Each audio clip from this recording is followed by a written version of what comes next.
Have you ever wanted to start a podcast and just didn't know where to go to get your journey started? Well, look no further than Anchor Podcasting. Anchor is the easiest way to make a podcast, and it gives you everything you need for free in one spot, which you can use right from your computer or a mobile device if you need to record on the go. Creation tools allow you to edit and record your podcast to make it sound the best possible way for your audience and listeners. And they'll also distribute your podcast for you, so you don't have to go through the hassle of talking to different platforms in order to get your podcast through to everybody you wish. This includes Apple Podcasts, Google Podcasts, Spotify, and many more. You can easily make money through Anchor Podcasting, and it doesn't require minimum listenership. So once you get started and set up, money can flow in from all directions. So if you're ready to get started, download the Anchor app or go to anchor.fm to get started. That's ANCHOR.fm to get your ball rolling and start your podcast journey.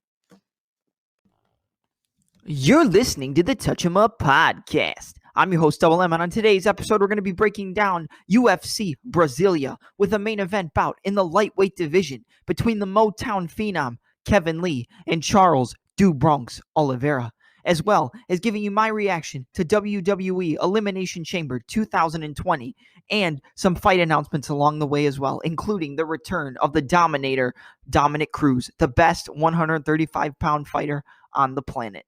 So without any further ado, let's get this started and step into the ring. All right, guys, how's everybody doing tonight? Like I said, we've got a lot to go over, and I'm going to actually start off with the UFC predictions. I know if I usually review a wrestling or an MMA show, that usually starts it off first. We'll do the review, and then we'll do the predictions to end it off. But there's so much on this fight card for UFC Brasilia, and a lot of fights that I think people are really overlooking. Aside from that main event, I think everybody knows that that's going to be a fantastic fight for the lightweight division. But there's so many good guys. I mean, you've got a former top contender at 145 in Renato Moicano. You've got Leo Zaleski dos Santos. You've got, obviously, Kevin Lee. You've got Charles Oliveira. You've got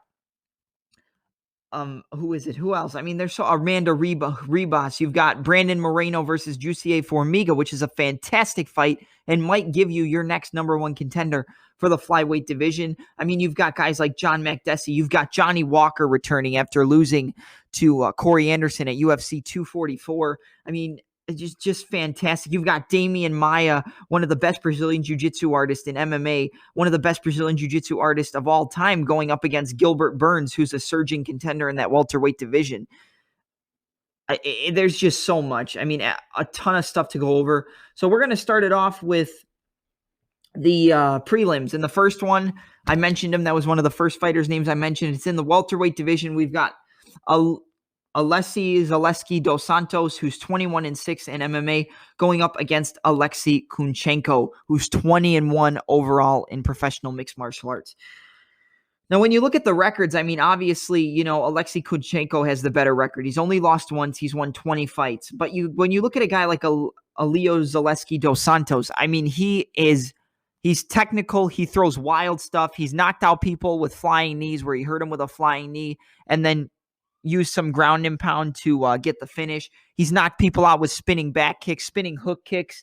He knocked out one of his last opponents with the guy went for an Imanari roll, which is where you roll onto the one shoulder to grab the leg to go for a leg lock, and he timed the roll with a knee and caught him on the chin and knocked him out cold. One of the craziest knockouts you'll ever see. Just look up Alexi Zaleski dos Santos knockout and you'll find it. Alexi Cohen-Chang, though, is no joke either. He has very solid lead high kicks and rear round kicks. Really good punches as well. He'll get in close and try to rough you up as quickly as he can. He's got a lot of power and a lot of pop on his shots.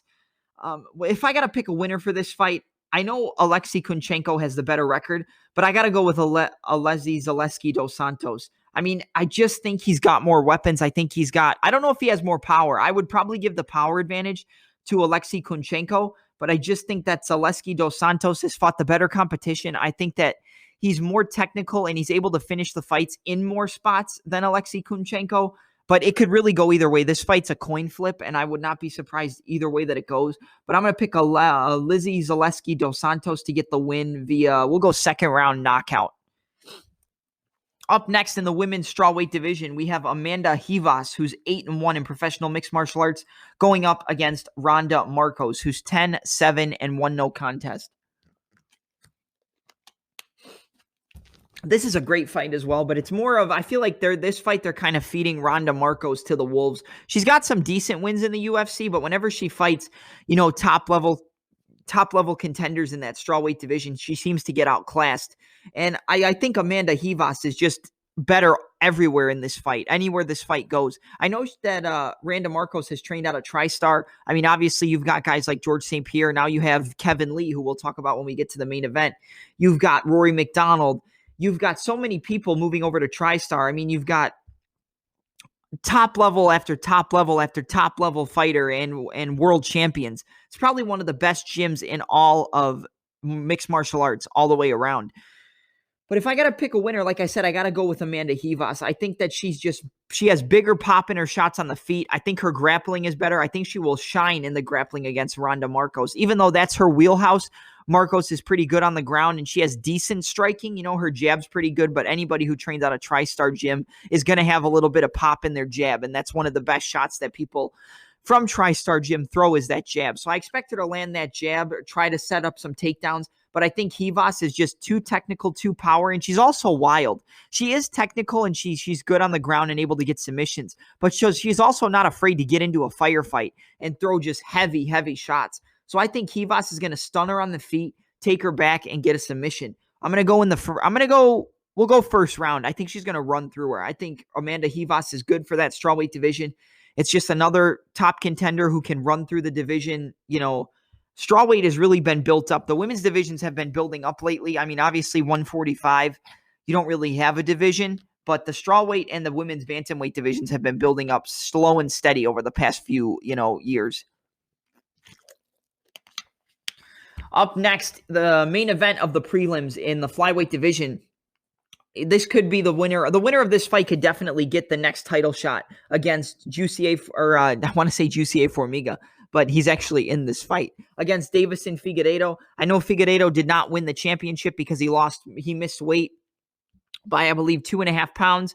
He came in overweight, but he ended up knocking out Joseph Benavidez. I know Dana White said he wants to run that fight back.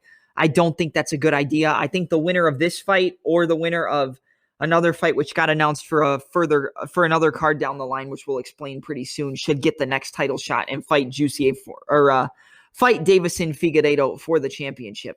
So it's the number 3 ranked Jussier Formiga, who holds a record of 23 wins and 6 losses, versus the number 5 ranked Brandon the Assassin Baby Moreno, who's 15 wins, 5 losses, and 1 draw or 1 no contest. I believe it was a draw. Really good fight here in the flyweight division.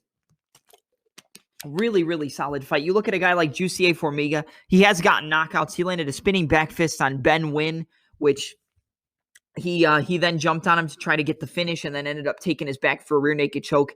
He has very, very good ground control. If he's able to take your back, you're pretty much done for this flyweight division.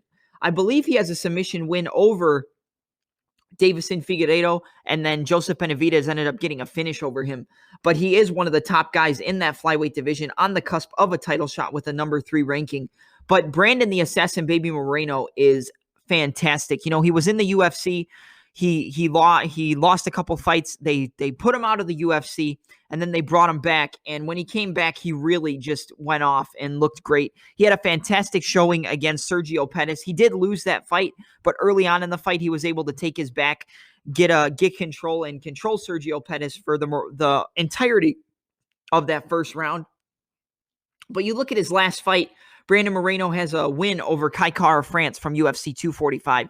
And you guys have heard me talk about Kai Kara-France on this podcast a multitude of times. I mean, he's one of my favorite flyweights, and I think he could definitely be the champion. But the fact that Brandon the Assassin Baby Moreno beat him, it speaks volumes. And you look at what some of his best tactics are.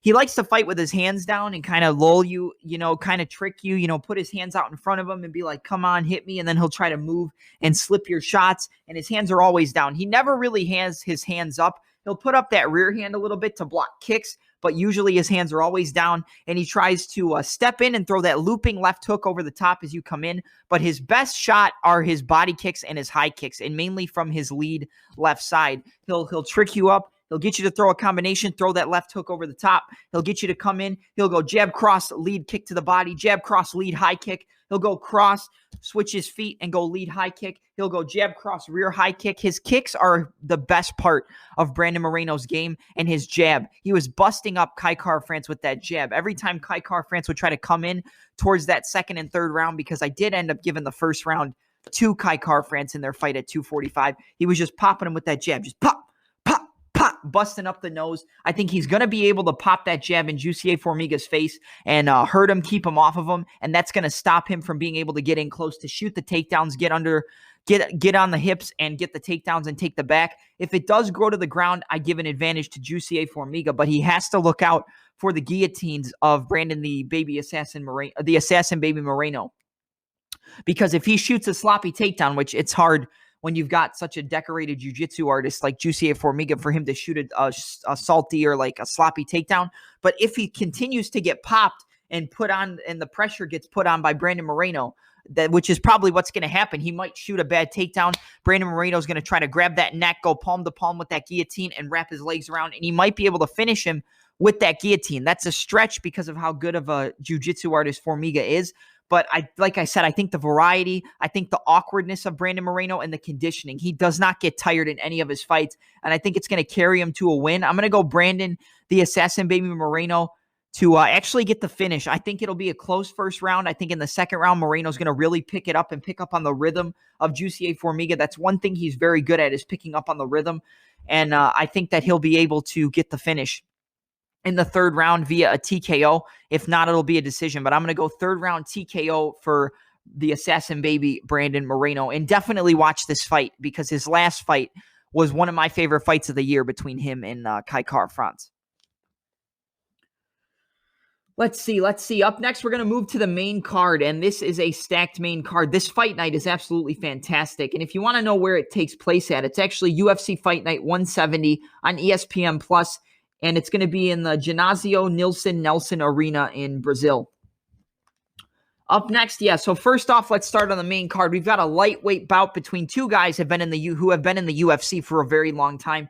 You've got Massaran Duba, Francisco Trinaldo, who holds a record of 23 wins and 7 losses, and you've got the Bull, John Makdessi. Now, we've talked about TriStar, obviously, with Kevin Lee training out of TriStar. We talked about Randa Marcos working out of TriStar with one of the best coaches and best minds in mixed martial arts and martial arts in general, which is Faraz Sahabi. He trained one of the best guys in the world, George St. Pierre, and we'll talk about that a little bit later, like I said, when we get to the main event. But John Makdessi also trains out of TriStar, and you see that in his recent fights. I believe he's on a 3-fight win streak. Let's look up who his last win was over really quick. I believe it was in like 2018. He got a win over, I think the guy's name was John something.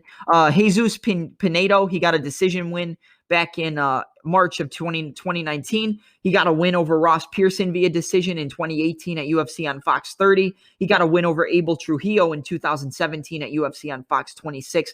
So those are decent wins. Those are pretty good wins, for John Makdessi, and he's on a bit of a streak. Francisco Trinaldo, though, I believe he might be on a streak as well, but let me see.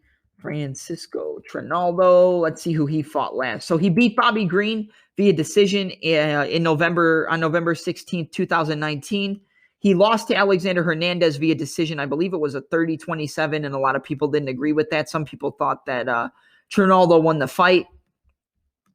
Before that, he beat Evan Dunham. So I think he's on a 2-fight. Is it a 2-fight win streak? No, so he just won. He's on a 1-fight win streak, which isn't really a streak. But, he fought guys like Bobby Green. He fought Alexander Hernandez.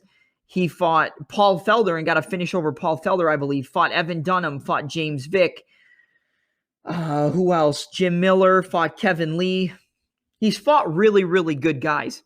But so has John Makdessi. And I think that the thing that's going to really push me to pick Makdessi is his kicks. He's a multiple time, I believe he was undefeated in professional kickboxing with a record of, I want to say it was like 17-0 in professional kickboxing. It might be bigger than that, like 21-0 or something.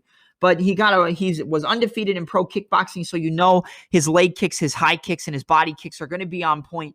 And I think that he's going to point fight in this fight. I don't expect it to be a a barn burner. I think that Makdessi is going to keep him on the edge of his jab and land kicks from range to try to keep Trinaldo off of him. If Trinaldo's able to close the distance, he does have good power in his strikes, really good punching power, and he could hurt Makdessi if he gets in close. But I think Makdessi is just a little bit too slick for him.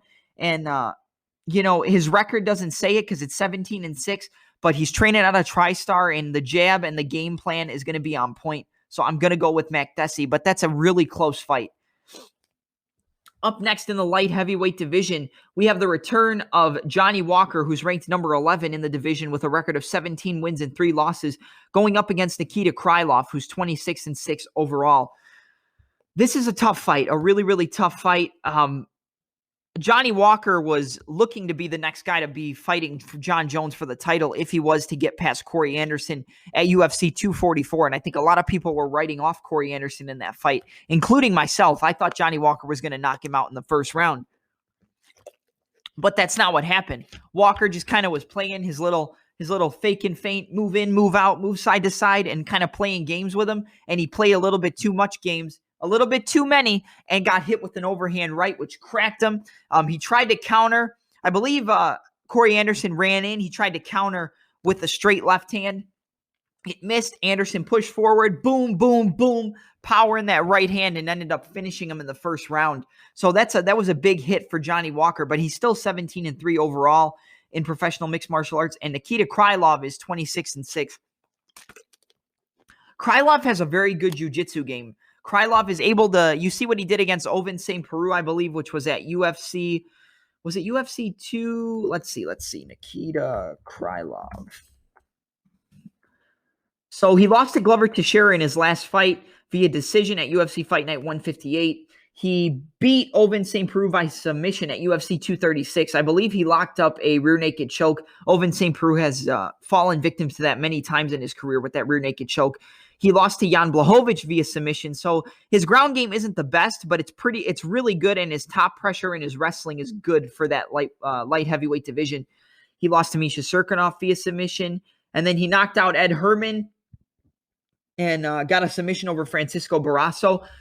One thing you know from Nikita Krylov is he has a very, very, very good lead high kick. You saw him catch Ed Herman with that against the fence. I believe he threw a right hand and then faded off to that right side and threw that lead high kick and caught Ed Herman on the jaw and knocked him out. So he has power in his kicks. His kicks are fast. His kicks are extremely fast for this division. But I just think that Johnny Walker is going to come back with some resurgence. I think he's not going to fight as crazy as he normally does because, he comes out really quick and tries to finish you. He's gotten flying knees, spinning back fist really early in the first round in about 30 to 40 seconds early in the round. But I think that he's going to come out a little bit more patient, but still a little bit crazy. I think he's going to fake and feint. I think he's going to move side to side. I think he's going to time Nikita Krylov as he tries to move in, and I think he's going to catch him with a knee, hurt him. I think Nikita Krylov's going to be able to battle back from it, but I think that Johnny Walker is going to come out and look like a star in this fight. But it is a very tough fight for him, and I could go either way, but I just see Johnny Walker getting back to the form that we know he can. He might not play as many games because he got caught last time, but I think he's going to come in focused and really loose in this fight and catch Nikita Krylov early with either a high kick or a flying knee and finish him off. I'm actually going to go with a flying knee in the first round for Johnny Walker. Up next in the lightweight division, we have a man who moved up from 145 pounds and is ranked the number 7 featherweight in Renato Moicano, who's 13-3-1 overall in professional mixed martial arts, going up against Damir Hadzovic, who's 13-4. The first thing you think of when you think of a guy like Damir Hadzovic, because a lot of people don't know who this guy is, was that knockout he got during the Imanari roll. I don't remember what opponent he fought. Let's see if we can find it really quick. Damir Hadzovic. I just want to see his name. So he lost his last fight on June 1st, 2019 to Christos Giagos. And then before that, he beat Marco Polo Reyes via knockout in the second round. He beat Nick Hine via decision. He lost to Alan Patrick. But he was able to catch, I believe he caught Marco Polo Reyes with that knee. He timed it as he went for an Imanari roll, hit him on the jaw, and finished him So it's going to be a tough fight for either guy. But honestly, when it comes down to it, Renato Moicano's very good on the outside, very good with his jab, very good with his hooks, and very good at keeping you at range and avoiding you from coming in. The best thing that he has are his inside and outside low kicks, and he uses those low kicks and the jab to set up combinations. He'll go jab, cross, hook, round kick to the leg, jab, cross, switch stance, switch kick to the body, jab, cross, lead kick to the body, cross, jab, slip, play at distance. He's coming off 2 losses. He lost to Jose Aldo Jr. via knockout, and he lost to the Korean zombie Chan Sung Jung, who caught him with one of the most beautiful overhand rights I've ever seen in all of mixed martial arts. If you haven't seen that, watch Renato Moicano versus Chan Sung Jung and look at that knockout, because it was a beautifully timed overhand right. But like I said, Damir Hadzovic, from what I've seen from him, he's good on the ground, but he's a little too wild for my liking. I think that he has the ability to knock out Renato Moicano, but I think that the technical ability and the experience of Moicano, Moicano fought Brian T. City Ortega and was beating him for almost the entirety of the fight and was going to win a decision until he got caught in a guillotine and submitted. And if you give your neck to T City, he's going to put you in a triangle or a guillotine, and he's going to choke you out. So anybody who gives their neck to Brian T City Ortega can get submitted like that.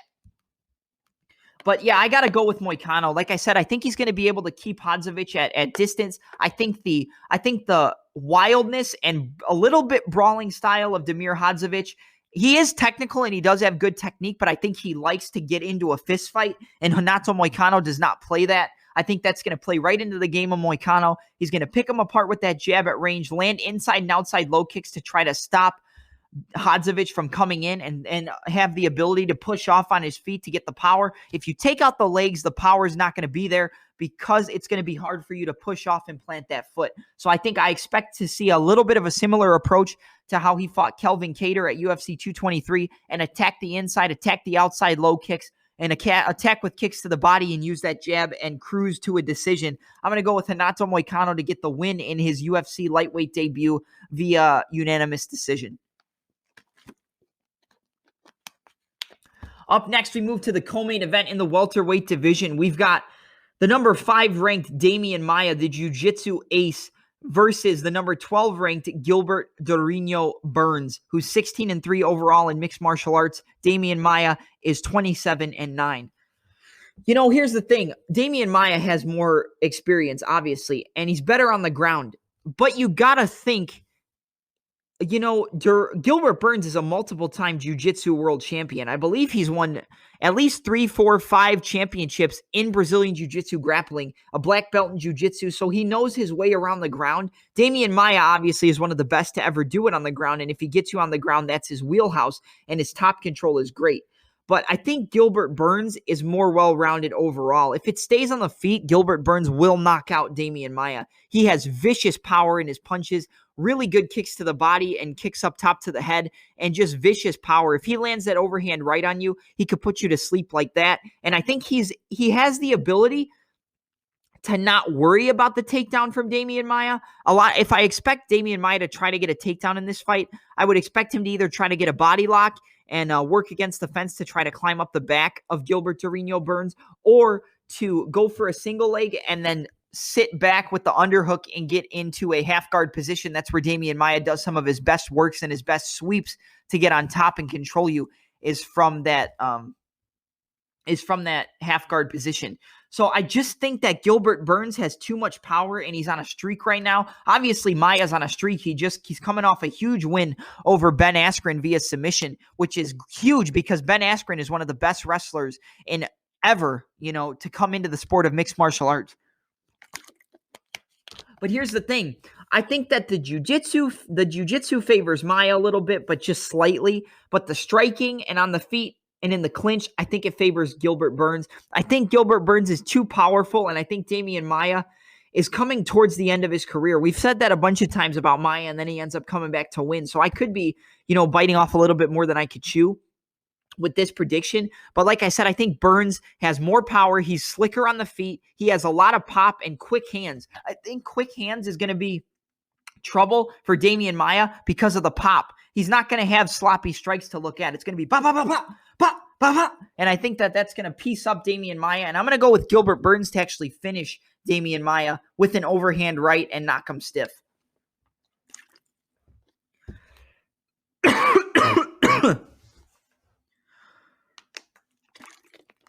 Sorry, guys. I had to get some water. Talking a lot. And then we get to the main event, which is a fantastic fight in the lightweight division between the number 8 ranked Kevin the Motown Phenom Lee, who holds a record of 17 wins and 5 losses, versus Charles "Do Bronx" Oliveira, who holds a record of 27 wins, 8 losses, and 1 no contest. This fight is very, very close. Very close, a flip of a coin. When you look at a guy like Kevin the Motown Phenom Lee, he came into the UFC really just with a hot streak, beating guys like Michael Chiesa, beating Francisco Trinaldo, submitting Magomed Mustafayev, submitting guys over and over and over again and controlling them with the wrestling. But he has developed into a decent striker as well. One fight I always look back to is his fight against Edson Barbosa and his fight against Tony Ferguson at UFC 216. You look at the fight against Ferguson, yes, he lost, but he also came into that fight with a staph infection. So it was hard for him to, obviously, he didn't have the cardio to push hard, and you need that against Ferguson. But he did get Ferguson down and get him in full mount. He didn't do a lot of damage from the mount, but he got Ferguson in mount. That's a huge feather in the cap of Kevin the Motown Phenom Lee. One of the best strikes he has is his kicks. You saw it in his last fight at UFC 244 against Gregor Gillespie. He landed a right hand which directed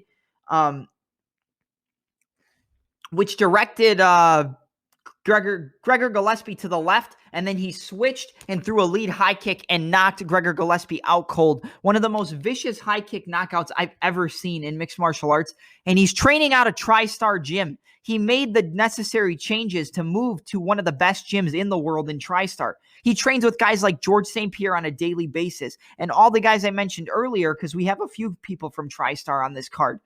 And one of the things I think is George St. Pierre said that Kevin Lee has all the makings of a world champion. He just has to put it together. And I think that the Gregor Gillespie call out, or the Gregor Gillespie knockout, was the resurgence of the Motown Phenom Kevin Lee. Now you look at a guy like Charles "Do Bronx" Oliveira, he has some of the best jiu-jitsu, chokes, and submissions in all of mixed martial arts. If he gets you on the ground, it's trouble, and he can wrap you up and submit you. But he has learned to strike a lot more in his recent fights and lands vicious punches and kicks and can knock you out with one shot if he times that right hand good enough. And I think this is a fantastic fight, but the one area I lean in this fight and lean a little bit more towards is the fact that I think Kevin Lee has really come into his own. And you look at what he did against Barbosa. He got clipped with a spinning wheel kick, but he stayed on his feet and he got the takedown afterwards. And he also beat Barbosa in some of the striking exchanges just because of his pressure, his wrestling, and his top control. I don't expect the top control to be easy for Kevin Lee, but I think Kevin Lee is going to come in with a great game plan training with Firas Zahabi. I think that jiu-jitsu favors Charles Oliveira, but wrestling and power and strength favors Kevin Lee all day. If he leaves his neck out or leaves his arm out, he can easily get submitted by Charles Oliveira. Like I said, one of the best submission artists in all of the UFC. But let's just look at some of the stats. I mean, reach, you've got a 77-inch reach for Kevin Lee and a 74-inch reach for Charles Oliveira. You've got 67% of the wins coming by way of submission for Charles Oliveira, about 47% of the wins coming by way of submission for Kevin Lee. I mean, strikes per minute, a little bit of an advantage for Lee at 4.06 to 3.18.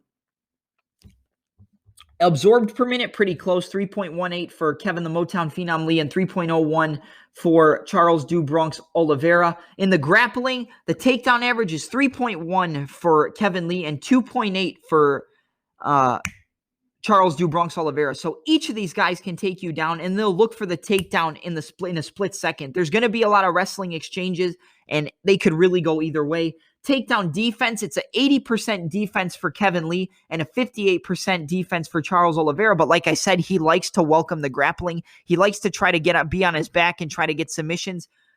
This is going to be fantastic. And Charles Oliveira attempts way more submissions, like I've explained.